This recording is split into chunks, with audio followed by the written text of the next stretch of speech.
students of grade 12. This is my last presentation, part 3 on unit 2 of grade 12 history, that is concerning African colonization by European powers. I want to tell you that my interest and goal is to help grade 12 history candidates for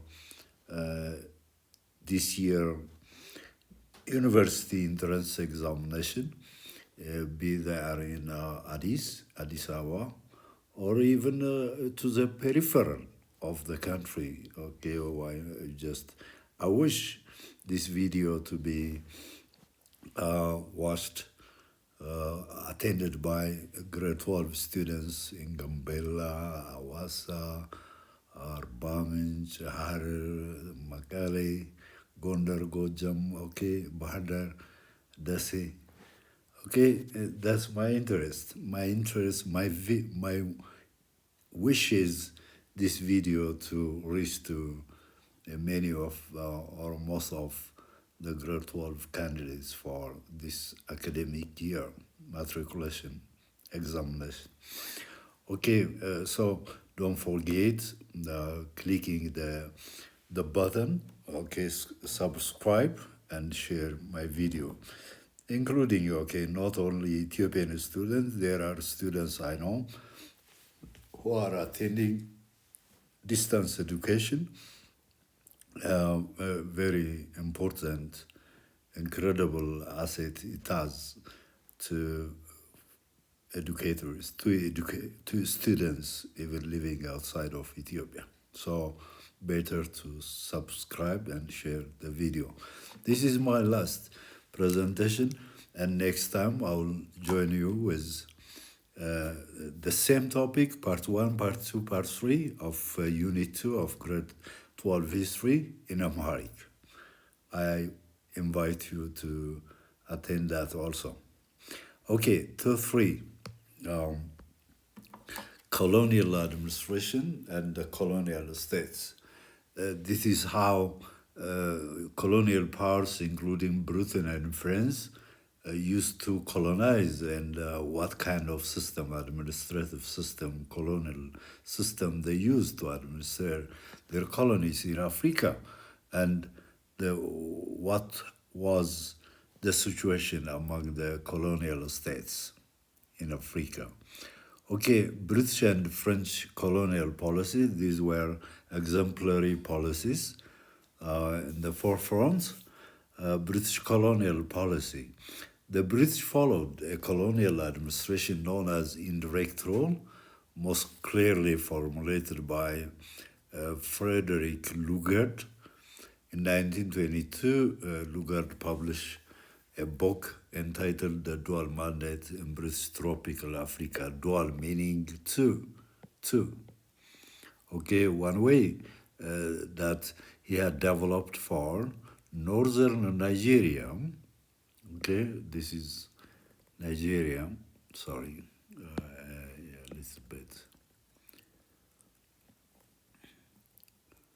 Northern Nigeria. Here it is. Here it is, Nigeria, northern Nigeria, and recommending its application also across British tropical African colonies. Okay, this area. So dual for this area as well as northern Nigeria, that means dual. So Lugard is remembered as an architect who designed or formulated the indirect rule for British colonial administration. Indirect rule was believed to be the cheapest, okay, no more expense, most effective, with little expense, most effective way to administer vast populations over large territories within minimal, very low amount, less European personnel. Okay, minimal, just less number of European employees, workers. However, its application varied greatly between colonies. Okay, British colonies somewhere implemented the British whites, colonizers assigned here, implementing this indirect rule might differ from that kind of rule in other territories, in other British possessions. The British based their colonial administration on what they perceived as a series of minor but totally separate pre-colonial chiefdoms. They had a sense of what we call a divide and rule system.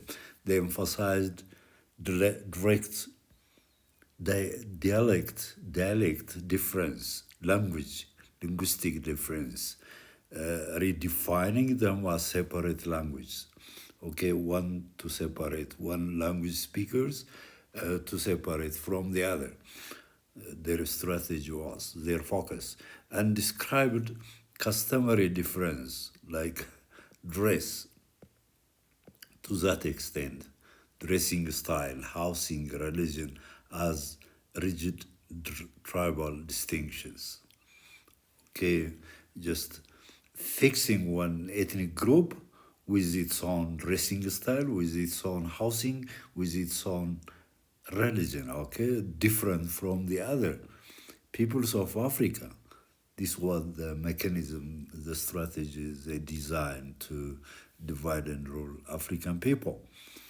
It's argued that colonial authorities invented tribalism.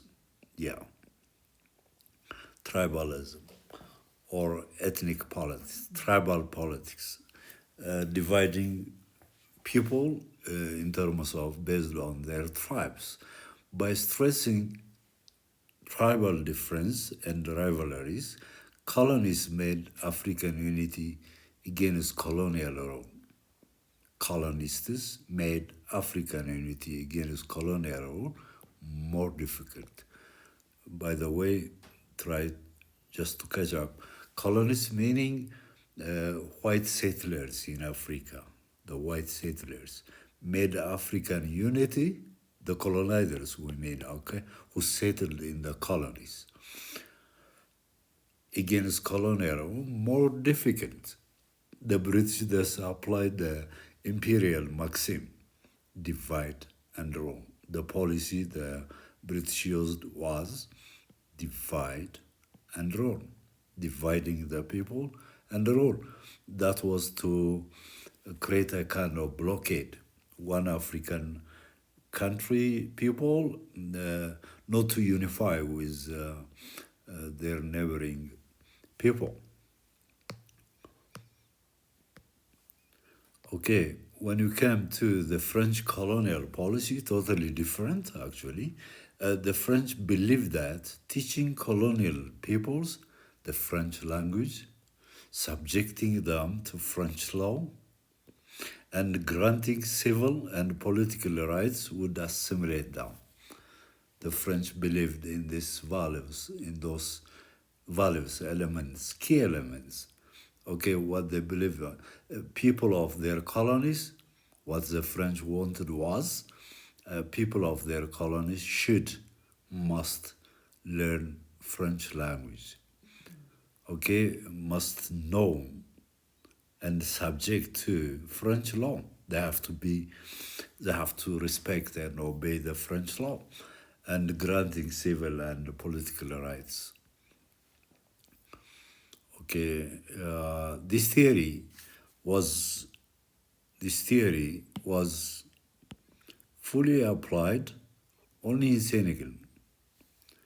In 1848, France conferred citizenship on Senegalese and allowed them to elect a deputy to the French National Assembly. Only practical implemented in Senegal, only in Senegal, not in other French colonies. And the deputy from Senegalese, had taken part in the French National Assembly. National Assembly, meaning the parliaments, the French parliaments. They gave the right, this kind of right to the Senegalese, only to the Senegalese. Okay, the Senegalese were given local government based on communes, French communes. Indigenous inhabitants were French citizens with equal rights. People from other colonies could become citizens only if they spoke French well. Any foreigner should speak French as well and well in a developed at high standard. Well meaning at high standard like the French citizens. Albert served Minister of Colonies between these different times. He came to this office, laid foundation for the French policy known as directoire. Sarah's outlook was less respectful of African personalities, giving less respect to African personalities, but more fraternal, more fraternal. He emphasized unity between France and its African colonies. Unity, that's with quotation. North African development along their own lines. So, French colonies, what's the French colonial policy? This policy, directorial, okay? The first thing in the French colonial rule, the local kings were not allowed to stay in power. They were dismissed, demolished from power, and everything was controlled by the French, assigned or appointees by the French government. Order, laws, rules, everything came from Paris directly. And that colony of France must obey the people of Africa, should obey the instructions, the laws of the French government. Two major differences between the British and French use of African chiefs. Here, aspect here, British policy, French policy, chief's status, the position the local chief had in the British colony, according to the British policy, was preferred traditional rulers. According to the British policy, chiefs were preferred as traditional rulers. And as of the French policy, less emphasis on traditional rulers. They didn't give any emphasis on traditional rulers. The British case, the chiefs of Africa, more respect and powers given to chiefs. The British, according to the British policy, chiefs were given more respect and powers given to chiefs. They didn't touch their power, but the point is they were manipulated by the British colonial advisors. To do this, to do that, to reject that, to welcome that, anything. Without the interest of the British colonizers, no local chief in Africa could do what he wanted to do. So manipulation was there. But compared to the French, the British seems like there was respect and powers given to chiefs. And here, chiefs, as of the French policy, had less power. Not important power they were given. Education differed. Most French African education was state-run and in French. Budget fixed from the French government, French state-run, and it was in French, in the language French. The education was given, whereas British education was more mission-based. Mission. Okay, there was no that much obligatory cases. Okay, they had the mission, and that was the basis for the education. Okay, the objectives, the aims, the goals of education, British education in Africa, was oriented by British mission.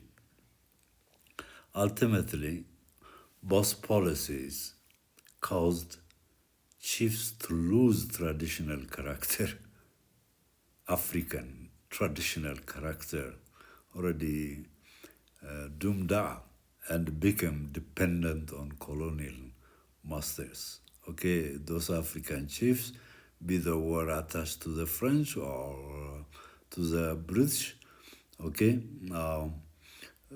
just these policies brought chiefs to lose their traditional African character and became totally dependent on colonial masters.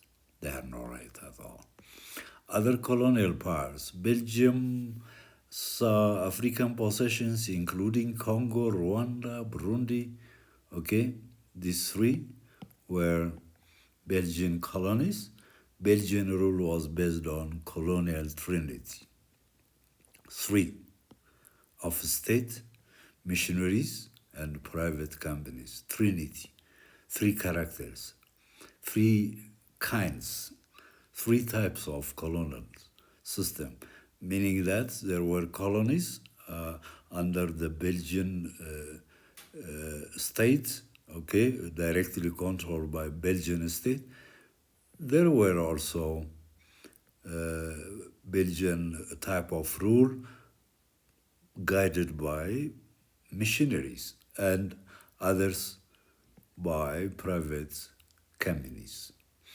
Portuguese colonial rule in Angola and Mozambique combined oppressive and liberal methods. They were oppressive and look like liberal, a kind of modernity, but oppressive.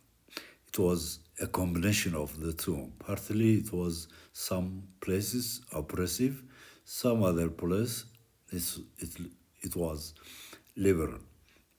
The assimilation policy was never fully implemented but aimed to make natives like the Portuguese, not like the French assimilation policy.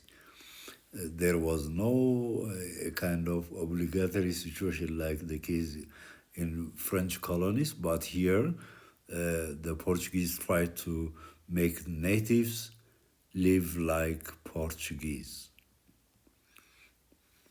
But here is one very important case with regard to the French colonial policy. In addition to their direct rule, they used what? Assimilation policy. Assimilation policy, okay? Any person within the French colony had the right to go to live as a French citizen, to live in France. Okay, that's why many Africans in the West people live in France because their system already inspired people of French colony to consider themselves as France their own homeland, their country. And this situation even made them to ignore their nation, their country, their culture, everything attached to French culture, French education, French language, French everything. Okay?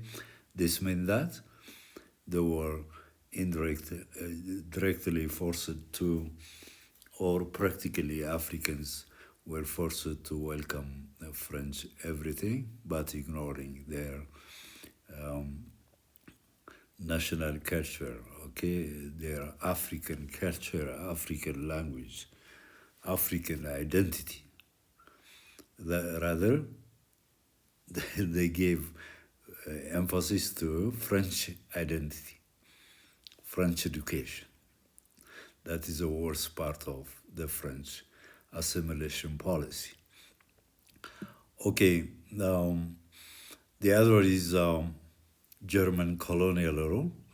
In Germany, okay, this happened to exist in Africa, sorry. German colonial rule started in 1884 following the Berlin Conference and until the beginning of the First World War, 1914. They expressed nationalism and moral superiority. Germans used direct rule in Tanganyika with enough personnel to administer the colony and maximize resource exploitation. Their goal was maximizing, okay, making the resource in favor of their advantage. Okay, they maximize, they increase the resource exploitation. And they had enough personnel, like in Tanganyika. Here, actually, it should have been 1918 up until the end of the First World War, not the beginning. Until 1919, its colonies in Africa remained in the hands of the Germans, okay? But at the end of the First World War, the Germans were forced to lose what they had gained in Africa. Political economy of colonial agriculture, mining, and trade. Economic motives were key drivers, okay, basic causes for European conquest in Africa. One was raw materials for industries and where to sell them. Once they produced those finished goods, okay, they took raw materials from Africa. Then their industries used those raw materials as imports, and at the end of the process, there would be finished commodities, finished goods, and where to sell them. So they had the motive to find, to set out a place for selling their finished commodities, new markets. Colonial governments encouraged Africans to produce cash crop rice. They encouraged Africans to produce cash crops, often using chiefs to organize export plantations with unpaid forced labor. Unpaid, maybe a little thought could be given, offered to the forced labor, meaning that workers, forced labor meaning workers who were unpaid, no more pay for them. Important cash crops, including, we mentioned earlier, palm oil, palm kernels, peanuts, cacao, coffee, and cotton. These were the cash crops, and these were taken to Europe, European industries, and used as imports, raw materials for European economy. Small-scale peasant farmers dominated cash crop production in much of tropical Africa, in many of Angola, Congo, okay, because these territories are very rich in soil, fertile soil, and it was capable of producing cash crop. So those small-scale peasant farmers dominated the cash crop production, small scale. Crop groundnuts, key regions, Cote d'Ivoire, where these areas were, okay, the place where you find those cash crops, groundnuts, in Cote d'Ivoire, West Africa, Angola, West Africa. Sorry. Let me show you at least.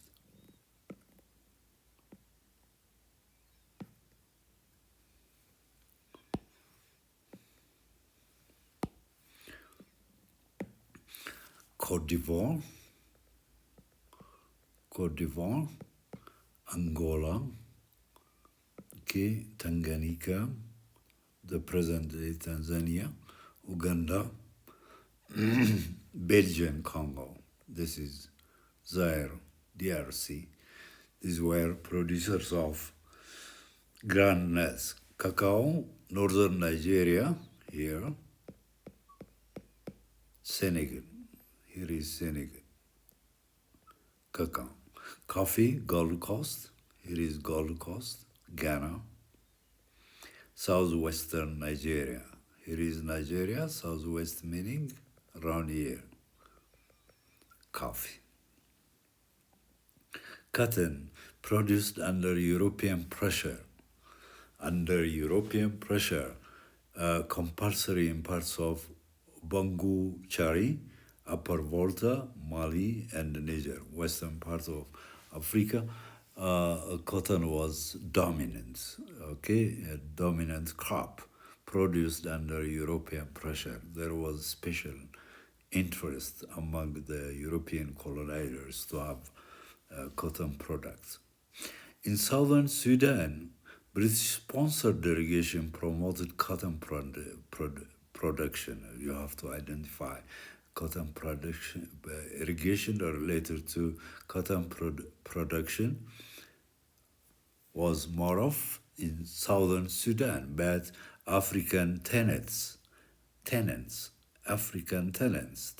meaning landless farmers, landless peasants. They didn't own their land. They were dependent upon the landowners, lost food growing land. But African tenants lost food growing land and received only 40% of cotton profits. 40%. The remaining went to the pockets of the British colonizers. Cheap price imports from French Indochina meaning three areas were included in the French Indochina. These were Cambodia, Vietnam, Laos. These three were called French Indochina. From these three French colonies, cheap rice were imported, undercut local food producers in French West Africa. African peasants became dependent on imports. Imports meaning coming out from outside, meaning from French Indochina, okay, to French West Africa. This bought with cash crop earnings. These imports were bought with cash crop earnings. This is telling us how African peasants were, without their interest, they were forced to import cash crops, okay, cheap rice imports from outside, and bought with cash crop earnings. They had to sell their cash crop. This was indirectly inspiring them to produce cash crop products. During the 1920s and the 1930s, by the way, you might be confused in the use of these years.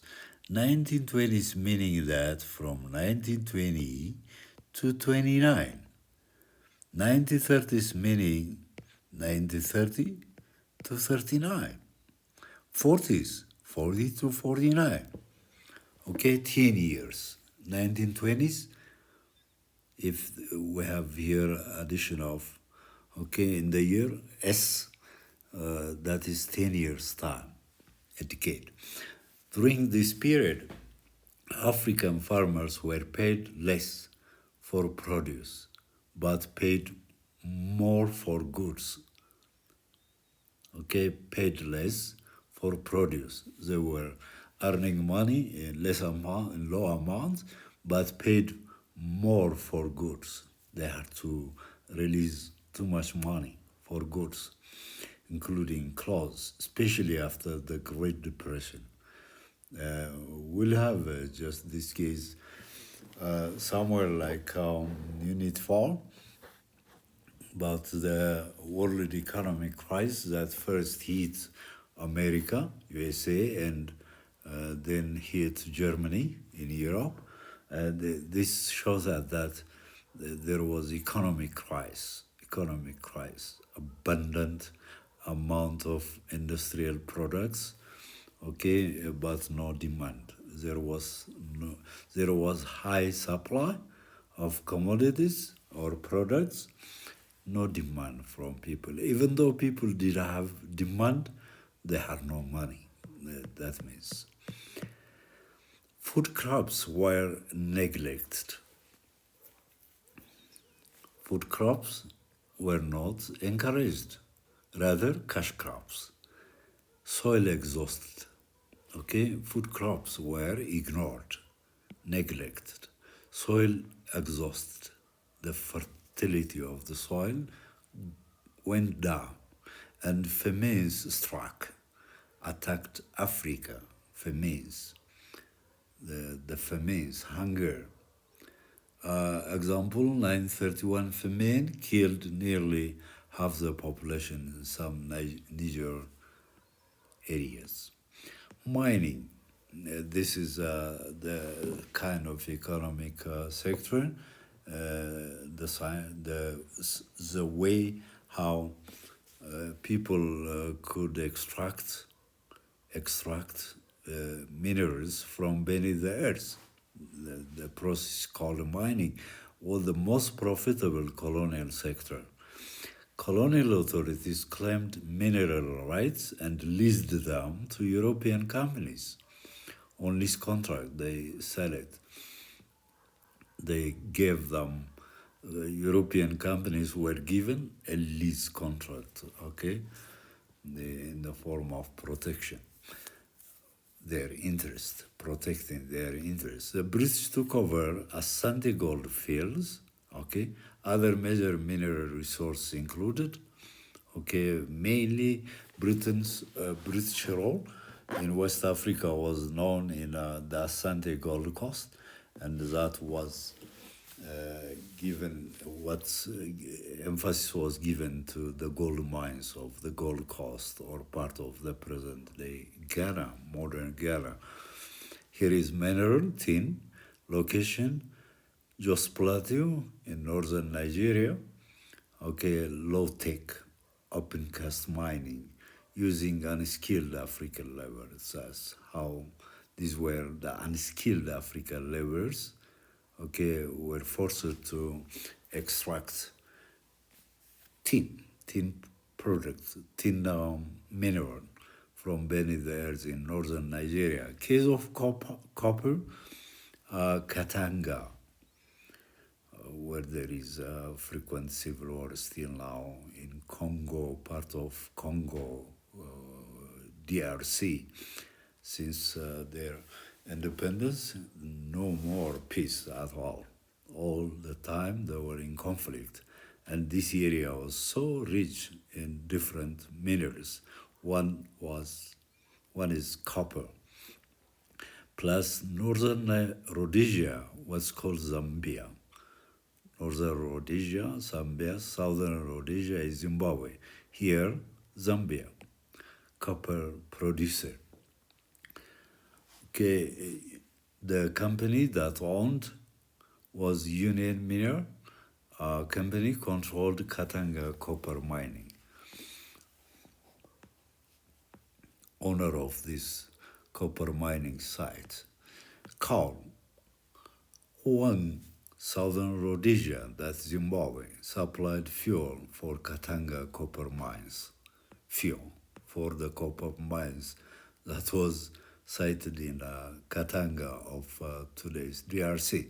Gold, copper, asbestos found in mined in southern Rhodesia, that's Zimbabwe, major producers in southern Africa, because that time southern Africa had experienced the apartheid rule. There was apartheid rule, and the rulers were Boers, mix of whites, French with the settlers of that area, Dutch. White farmers settled along northern Rhodesia's rail line to grow maize and cattle to feed Katanga miners. Okay, their target was Katanga, DRC. Okay, this supplies the maize, the cattle was to feed Katanga miners who were engaged in copper mining. The Witwatersrand in South Africa was the dominant industrial mining center of Southern Africa. Okay, understand this. Witwatersrand in South Africa, the non-dominant industrial mining center of South Africa. You better catch up these facts. Definitely, such things will appear in the National Examination of History.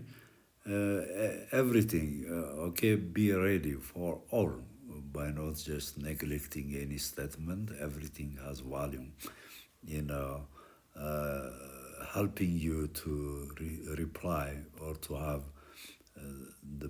the better answer in all the questions. Okay, that's all about. This is the end of Unit 2 concerning the colonization of Africa by European powers. And I will be joining you with in Amharic, the same copy, the same unit, this Unit 2 of grade 12. And next week, I'm sure I will present you the history of Ethiopia.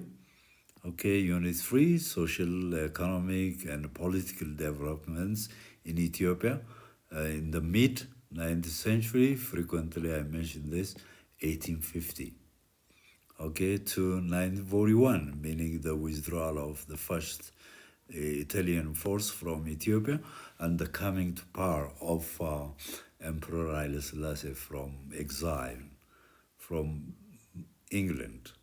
This mainly focus on in the first place, like the long distance trade in Ethiopia, the trade routes, the kind of merchants, the type of items Ethiopia used to export to the outside world. And later on, it will start politically with the rise to power of Emperor Theodorus II, how he disintegrated, eliminated the Zemene Mesafint, and how he came up with an attempt to unify the dispersed regions of Ethiopia into a whole, a unified empire state. That's all for today. Don't miss still, try to do it, okay, subscribe, share my videos for all you know, whom you know, okay, the students within Addis and outside. It's better to share. This is very helpful, I think, incredible for the matriculation. Okay, in the meantime, next week, I don't know, maybe this weekend, I may come up with the 2016 entrance examination in the field of history in Amharic with possible answers. I have already uploaded 2017 entrance examination with possible answers. I've discussed all the 100 questions. You can find it in the uploaded videos. Thank you very much for your patient listening. That's all about.